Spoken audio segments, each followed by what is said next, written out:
Hi, എല്ലാവർക്കും ബ്ലൂട്ടോയുടെ പുതിയൊരു വീഡിയോയിലേക്ക് സ്വാഗതം. അപ്പോൾ നമ്മളിപ്പോൾ നോക്കുന്നത് കേരള ചരിത്രം സംസ്കാരം എന്ന് പറയുന്ന ടോപ്പിക്കിലെ കുറച്ച് ഇമ്പോർട്ടൻ്റ് ആയിട്ടുള്ള പ്രീവിയസ് ചോദിച്ചിട്ടുള്ള ചോദ്യങ്ങളാണ്. അപ്പോൾ ടൈമുള്ള നമുക്ക് ആ ചോദ്യങ്ങൾ നോക്കാം. പ്രാചീന കേരളത്തിലെ ഏറ്റവും വലിയ നദീതീര ഉത്സവം ഏതാണ്? മാമാങ്കമാണ്. അപ്പോൾ പ്രാചീന കേരളത്തിലെ ഏറ്റവും വലിയ നദീതീര ഉത്സവം ഏതായിരുന്നു? മാമാങ്കമാണ്. മാമാങ്കത്തിന് വേദിയായിരുന്ന തിരുനാവായ ഇപ്പോൾ ഏത് ജില്ലയിലാണ്? മലപ്പുറം ജില്ലയിലാണ്. അപ്പോൾ മാമാങ്കത്തിന് വേദിയായിരുന്ന തിരുനാവായ ഇപ്പോൾ ഏത് ജില്ലയിലാണ്? മലപ്പുറം ജില്ലയിലാണ്. ഏത് നദിയുടെ തീരത്താണ് മാമാങ്കത്തിന് വേദിയായിരുന്നത്? ഭാരതപ്പുഴയുടെ തീരത്താണ്. അപ്പോൾ ഏത് നദിയുടെ തീരത്താണ് നമ്മുടെ മാമാങ്കത്തിന് വേദിയായിരുന്നത്? ഭാരതപ്പുഴയുടെ തീരത്താണ്. എത്ര വർഷത്തിലൊരിക്കലാണ് മാമാങ്കം ആഘോഷിച്ചിരുന്നത്? 12 വർഷത്തിൽ ഒരിക്കലാണ്. അപ്പോൾ എത്ര വർഷത്തിലൊരിക്കലാണ് മാമാങ്കം ആഘോഷിച്ചിരുന്നത്? 12 വർഷത്തിൽ ഒരിക്കലാണ്. എത്ര ദിവസങ്ങൾ നീണ്ടു നിൽക്കുന്ന ആഘോഷമായിരുന്നു മാമാങ്കം? 28 ദിവസം നീണ്ടു നിൽക്കുന്ന ആഘോഷമായിരുന്നു മാമാങ്കം. അപ്പോൾ എത്ര ദിവസങ്ങൾ നീണ്ടു നിൽക്കുന്ന ആഘോഷമായിരുന്നു മാമാങ്കം? 28 ദിവസം നീണ്ടു നിൽക്കുന്ന ആഘോഷമാണ്. തുടക്കത്തിൽ മാമാങ്കത്തിൻ്റെ രക്ഷാപുരുഷ സ്ഥാനം കയ്യാളിയിരുന്ന വ്യക്തി വള്ളുവക്കോനാതിരിയാണ്. തുടക്കത്തിൽ മാമാങ്കത്തിൻ്റെ രക്ഷാപുരുഷ സ്ഥാനം കയ്യേറുന്ന വ്യക്തി ആരാണ്? അത് വള്ളുവക്കോനാതിരിയാണ്. വള്ളുവക്കോനാതിരിയിൽ നിന്ന് മാമാങ്കത്തിൻ്റെ രക്ഷാപുരുഷ സ്ഥാനം പിടിച്ചെടുത്ത ഭരണാധികാരി കോഴിക്കോട് സാമൂതിരിയാണ്. അപ്പോൾ വള്ളുവക്കോനാതിരിയുടെ കയ്യിൽ നിന്ന് ഈ മാമാങ്കത്തിൻ്റെ രക്ഷാപുരുഷ സ്ഥാനം കയ്യേറിയ വ്യക്തി ആരാണ്? അത് കോഴിക്കോട് സാമൂതിരിയാണ്. മാമാങ്കത്തിൻ്റെ പുരുഷനായിരുന്ന സാമൂതിരി നിലകൊണ്ടിരുന്ന നിലപാട് തുറ ഏത് ക്ഷേത്രത്തോട് ചേർന്നായിരുന്നു? നാവാമുകുന്ദ ക്ഷേത്രത്തോട് ചേർന്നായിരുന്നു. അപ്പോൾ മാമാങ്കത്തിൻ്റെ രക്ഷാപുരുഷനായിരുന്ന സാമൂതിരി നിലകൊണ്ടിരുന്ന നിലപാടുത്തറ ഏത് ക്ഷേത്രത്തോട് ചേർന്നായിരുന്നു? നാവാമുകുന്ദ ക്ഷേത്രത്തോട് ചേർന്നായിരുന്നു. സാമൂതിരിയെ വധിക്കാൻ മാമാങ്കത്തിലേക്ക് ചാവേറുകളെ അയച്ചിരുന്ന നാട്ടുരാജാവ് വള്ളുവക്കോനാതിരിയാണ്. അപ്പോൾ സാമൂതിരിയെ വധിക്കാനായിട്ട് മാമാങ്കത്തിലേക്ക് ചാവേറുകളെ അയച്ചിരുന്ന നാട്ടുരാജാവ് ആരാണ്? അത് വള്ളുവക്കോനാതിരിയാണ്. ഏറ്റവും ഒടുവിലത്തെ മാമാങ്കം നടന്നുവെന്ന് കരുതപ്പെടുന്ന വർഷം 1755. അപ്പോൾ ഏറ്റവും ഒടുവിലത്തെ മാമാങ്കം നടന്നുവെന്ന് കരുതപ്പെടുന്ന വർഷം എന്നാണ്? 1755. കേരള ചരിത്രത്തിൽ പ്രസിദ്ധമായ മണിക്കിണർ ഏതാഘോഷവുമായിട്ട് ബന്ധപ്പെട്ടിരിക്കുന്നു? മാമാങ്കവുമായിട്ട് ബന്ധപ്പെട്ടിരിക്കുന്നു. അപ്പോൾ കേരള ചരിത്രത്തിൽ പ്രസിദ്ധമായ മണിക്കിണർ ഏതാഘോഷവുമായിട്ട് ബന്ധപ്പെട്ടിരിക്കുന്നു? മാമാങ്കവുമായിട്ട് ബന്ധപ്പെട്ടിരിക്കുന്നു. ഏതുത്സവവുമായി ബന്ധപ്പെട്ട ആദ്യ ചടങ്ങുകളിലൊന്നായിരുന്നു പാണ്ടിയിലേക്ക് എഴുതുക? അത് മാമാങ്കവുമായിട്ട് ബന്ധപ്പെട്ട ഒരു ചടങ്ങാണ്. പാണ്ടിയിലേക്ക് എഴുതുക എന്ന് പറയുന്ന ചടങ്ങ് ഏതുത്സവവുമായിട്ട് ബന്ധപ്പെട്ടിരിക്കുന്നു? മാമാങ്കവുമായിട്ട് ബന്ധപ്പെട്ടിരിക്കുന്നു. കേരളത്തിലെ രാജാക്കന്മാർ അടിമക്കൊടി കൊടുത്തയച്ചിരുന്ന ഏത് ചടങ്ങിലാണ്? അത് മാമാങ്കത്തിലാണ്. അപ്പോൾ കേരളത്തിലെ രാജാക്കന്മാർ അടിമക്കൊടി കൊടുത്തയച്ചിരുന്നത് ഏത് ചടങ്ങിലാണ്? അത് മാമാങ്കത്തിലാണ്. വർഷത്തിൽ എല്ലാ ദിവസവും കഥകളി അരങ്ങേറുന്ന ക്ഷേത്രം തിരുവല്ല ശ്രീവല്ലഭ മഹാക്ഷേത്രത്തിലാണ്. അപ്പോൾ വർഷത്തിൽ എല്ലാ ദിവസവും കഥകളി അരങ്ങേറുന്ന ക്ഷേത്രം ഏതാണ്? തിരുവല്ല ശ്രീവല്ലഭ മഹാക്ഷേത്രമാണ്. ശബരിമല ക്ഷേത്രത്തിൽ എഴുതി വച്ചിട്ടുള്ള ഉപനിഷദ് വാക്യം തത്വമസിയാണ്. ശബരിമല ക്ഷേത്രത്തിൽ എഴുതി വച്ചിട്ടുള്ള ഉപനിഷദ് വാക്യം ഏതാണ്? തത്വമസിയാണ്. തുള്ളൽ എന്ന കലാരൂപം ആദ്യമായിട്ട് അരങ്ങേറിയ ക്ഷേത്രം അമ്പലപ്പുഴ ക്ഷേത്രമാണ്. അപ്പോൾ തുള്ളൽ എന്ന് പറയുന്ന കലാരൂപം ആദ്യമായിട്ട് അരങ്ങേറിയ ക്ഷേത്രം ഏതാണ്? അമ്പലപ്പുഴ ക്ഷേത്രമാണ്. കേരളത്തിലെ ആദ്യത്തെ ചുമർ ചിത്ര നഗരം കോട്ടയമാണ്. അപ്പോൾ കേരളത്തിലെ ആദ്യത്തെ ചുമർ ചിത്ര നഗരം ഏതാണ്? അത് കോട്ടയമാണ്. ഏഴര പൊന്നാനയ്ക്ക് പ്രസിദ്ധമായ കോട്ടയം ജില്ലയിലെ ക്ഷേത്രം ഏറ്റുമാനൂർ ക്ഷേത്രമാണ്. അപ്പോൾ ഏഴര പൊന്നാന പുറത്തെഴുന്നള്ളത്തിന് പ്രസിദ്ധമായ കോട്ടയത്തിലെ ക്ഷേത്രം ഏതാണ്? അത് ഏറ്റുമാനൂർ ക്ഷേത്രമാണ്. മംഗളാദേവി ക്ഷേത്രം ഏത് ജില്ലയിലാണ്? അത് ഇടുക്കിയിലാണ്. അപ്പോൾ മംഗളാദേവി ക്ഷേത്രം ഏത് ജില്ലയിലാണ്? ഇടുക്കി ജില്ലയിലാണ്. ശ്രീരാമ സോദരനായ ഭരതന് സമർപ്പിച്ചിട്ടുള്ള കേരളത്തിലെ ക്ഷേത്രം കൂടൽ മാണിക്യ ക്ഷേത്രമാണ്. അപ്പോൾ ശ്രീരാമ സോദരനായ ഭരതന് സമർപ്പിച്ചിട്ടുള്ള കേരളത്തിലെ ക്ഷേത്രം ഏതാണ്? തൃശ്ശൂർ ജില്ലയിലെ കൂടൽ മാണിക്യ ക്ഷേത്രമാണ്. പിതൃതർപ്പണ ചടങ്ങിന് പേരുകേട്ട തിരുനെല്ലി ക്ഷേത്രം ഏത് ജില്ലയിലാണ്? വയനാട് ജില്ലയിലാണ്. അപ്പോൾ പിതൃതർപ്പണ ചടങ്ങിന് പേരുകേട്ട തിരുനെല്ലി ക്ഷേത്രം ഏത് ജില്ലയിലാണ്? അത് വയനാട് ജില്ലയിലാണ്. ദക്ഷിണ കേരളത്തിലെ ഗുരുവായൂർ എന്നറിയപ്പെടുന്ന ക്ഷേത്രം അമ്പലപ്പുഴ ശ്രീകൃഷ്ണസ്വാമി ക്ഷേത്രമാണ്. അപ്പോൾ ദക്ഷിണ കേരളത്തിലെ ഗുരുവായൂർ എന്നറിയപ്പെടുന്ന ക്ഷേത്രം ഏതാണ്? അത് അമ്പലപ്പുഴ ശ്രീകൃഷ്ണസ്വാമി ക്ഷേത്രമാണ്.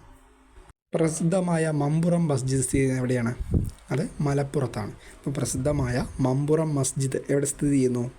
മലപ്പുറം ജില്ലയിൽ സ്ഥിതി ചെയ്യുന്നു. കേരളത്തിലെ രണ്ടാമത്തെ പബ്ലിക് ലൈബ്രറി സ്ഥാപിക്കപ്പെട്ട എവിടെയാണ്? കോട്ടയത്താണ്. അപ്പോൾ കേരളത്തിലെ രണ്ടാമത്തെ പബ്ലിക് ലൈബ്രറി എവിടെ സ്ഥാപിക്കപ്പെട്ടു? കോട്ടയത്ത് സ്ഥാപിക്കപ്പെട്ടു. തിരുവിതാംകൂറിലെ ആദ്യത്തെ മലയാളം ഗ്രന്ഥശാല സുഗുണ പോഷിണിയാണ്. അപ്പോൾ തിരുവിതാംകൂറിലെ ആദ്യത്തെ മലയാളം ഗ്രന്ഥശാല ഏതാണ്? സുഗുണ പോഷിണി. ആദ്യത്തെ അഖില തിരുവിതാംകൂർ ഗ്രന്ഥശാല സമ്മേളനം നടന്നത് നെയ്യാറ്റിൻകരയിലെ ജ്ഞാനപ്രദായിനി ഗ്രന്ഥശാലയിലാണ്. അപ്പോൾ ആദ്യത്തെ അഖില തിരുവിതാംകൂർ ഗ്രന്ഥശാല സമ്മേളനം നടന്ന എവിടെയാണ്? ജ്ഞാനപ്രദായിനി ഗ്രന്ഥശാല നെയ്യാറ്റിൻകരയിലാണ്. ഒന്നാം മലബാർ വായനശാല സമ്മേളനം നടന്ന എവിടെയാണ്? കോഴിക്കോടാണ്. അപ്പോൾ ഒന്നാം മലബാർ വായനശാല സമ്മേളനം നടന്ന എവിടെയാണ്? കോഴിക്കോടാണ്. ഒന്നാം മലബാർ വായനശാല സമ്മേളനത്തിൻ്റെ അധ്യക്ഷനാരായിരുന്നു? കെ കേളപ്പനാണ്. അപ്പോൾ ഒന്നാം മലബാർ വായനശാല സമ്മേളനത്തിൻ്റെ അധ്യക്ഷനാരായിരുന്നു? കെ കേളപ്പനാണ്. അഖില തിരുവിതാംകൂർ ഗ്രന്ഥശാല സംഘം രൂപവൽക്കരിക്കുവാൻ തീരുമാനമായ സമ്മേളനം അമ്പലപ്പുഴ PK മെമ്മോറിയൽ ഗ്രന്ഥശാലയിലാണ്. അപ്പോൾ അഖില തിരുവിതാംകൂർ ഗ്രന്ഥശാല സംഘം രൂപവൽക്കരിക്കുവാൻ തീരുമാനമായ സമ്മേളനം നടന്ന എവിടെയാണ്? അമ്പലപ്പുഴ PK മെമ്മോറിയൽ ഗ്രന്ഥശാലയിലാണ്. അഖില തിരുവിതാംകൂർ ഗ്രന്ഥശാല സംഘത്തിൻ്റെ പേര് തിരുവിതാംകൂർ കൊച്ചി ഗ്രന്ഥശാല സംഘം എന്നാക്കി മാറ്റിയ വർഷം 1949. അപ്പോൾ അഖില തിരുവിതാംകൂർ ഗ്രന്ഥശാല സംഘത്തിൻ്റെ പേര് തിരുവിതാംകൂർ കൊച്ചി ഗ്രന്ഥശാല സംഘം എന്നാക്കി മാറ്റിയതെന്നാണ് 1949. ഗ്രന്ഥശാല പ്രസ്ഥാനത്തിൻ്റെ പേര് കേരള സംസ്ഥാന രൂപവൽക്കരണത്തോടെ എങ്ങനെയായി മാറി? കേരള ഗ്രന്ഥശാല സംഘം എന്നായിട്ട് മാറി. ഇപ്പോൾ ഗ്രന്ഥശാല പ്രസ്ഥാനത്തിൻ്റെ പേര് കേരള സംസ്ഥാന രൂപവൽക്കരണത്തോടെ എങ്ങനെയായി മാറി? കേരള ഗ്രന്ഥശാല സംഘമെന്ന് ആയി മാറി. കേരളത്തിലെ ഗ്രന്ഥശാല നിയമത്തിൻ്റെ അടിസ്ഥാനത്തിൽ ലൈബ്രറി കൗൺസിൽ നിലവിൽ വന്ന വർഷം 1994. അപ്പോൾ കേരളത്തിലെ ഗ്രന്ഥശാല നിയമത്തിൻ്റെ അടിസ്ഥാനത്തിൽ ലൈബ്രറി കൗൺസിൽ നിലവിൽ വന്നതെന്നാണ് 1994. ലൈബ്രറി കൗൺസിലിൻ്റെ ആസ്ഥാനം എവിടെയാണ്? അത് തിരുവനന്തപുരത്താണ്. അപ്പോൾ ലൈബ്രറി കൗൺസിലിൻ്റെ ആസ്ഥാനം എവിടെയാണ്? തിരുവനന്തപുരം ജില്ലയിലാണ്. ലൈബ്രറി കൗൺസിലിൻ്റെ ആദ്യ പ്രസിഡന്റ്, സെക്രട്ടറി എന്നിവർ ആരൊക്കെയായിരുന്നു? കടമ്മനിട്ട രാമകൃഷ്ണപിള്ളയും മണലിൽ G നാരായണപിള്ളയും ആയിരുന്നു. അപ്പോൾ ലൈബ്രറി കൗൺസിലിൻ്റെ ആദ്യ പ്രസിഡന്റ് ആരാണ്? അത് കടമ്മനിട്ട രാമകൃഷ്ണ പിള്ള. ആദ്യ സെക്രട്ടറി ആരാണ്? മണലിൽ G നാരായണപിള്ള. കേരളത്തിലെ ഗ്രന്ഥശാല പ്രസ്ഥാനത്തിൻ്റെ പിതാവായി അറിയപ്പെടുന്ന വ്യക്തി എല്ലാവർക്കും അറിയാം, PN പണിക്കറാണ്. അപ്പോൾ കേരളത്തിൻ്റെ ഗ്രന്ഥശാല സംഘത്തിൻ്റെ പിതാവ് എന്നറിയപ്പെടുന്ന വ്യക്തി ആരാണ്? അത് PN പണിക്കറാണ്. മട്ടാഞ്ചേരിയിലെ ഡച്ച് കൊട്ടാരം എന്നറിയപ്പെടുന്ന കൊട്ടാരം പണിതീർത്ത യൂറോപ്യന്മാർ പോർച്ചുഗീസുകാരാണ്. അപ്പോൾ മട്ടാഞ്ചേരിയിലെ ഡച്ച് കൊട്ടാരം പണിത ആരാണ്? അത് പോർച്ചുഗീസുകാരാണ്. PN പണിക്കരുടെ ചരമദിനമായ ജൂൺ 19 കേരളത്തിൽ ഏത് ദിനമായിട്ട് ആചരിക്കുന്നു? വായനാ ദിനമായിട്ട് ആചരിക്കുന്നു. അപ്പോൾ PN പണിക്കരുടെ ചരമദിനമായ ജൂൺ 19 കേരളത്തിൽ ഏത് ദിനമായിട്ട് ആചരിക്കുന്നു? വായനാ ദിനമായിട്ട് ആചരിക്കുന്നു. കേരളത്തിൽ വായനാ വാരമായി ആചരിക്കുന്ന കാലയളവ് ജൂൺ 19 മുതൽ 25 വരെയാണ്. അപ്പോൾ കേരളത്തിൽ വായനാ വാരമായി ആചരിക്കുന്ന കാലയളവ് എത്രയാണ്?